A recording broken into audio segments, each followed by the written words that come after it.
I hate it if I feel like I'm wasting a time with a client, like they just want to talk to me about their problems and we're not really focusing on the website, the design or the strategy or even their resources or how's their business doing.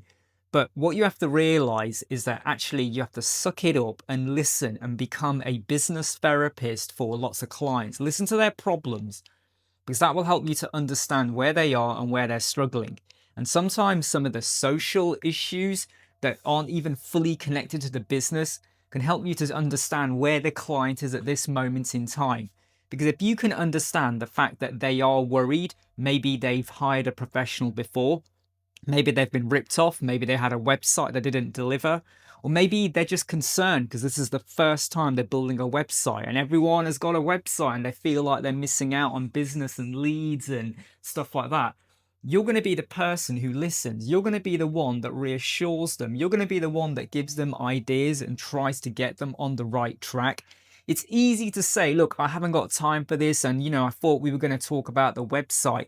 There will be occasions where your client during a meeting starts to talk about a problem they've had with their family. Maybe when they're going on holiday, or maybe their car's playing up, or maybe someone let them down in their business.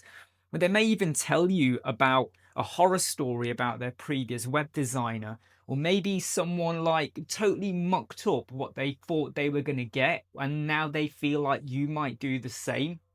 It's okay to sit down and listen. And even though I started off by saying I actually hate it when sometimes I have to sit there and absorb what clients are taking me, when I say hate, it's because I want to get on with the doing.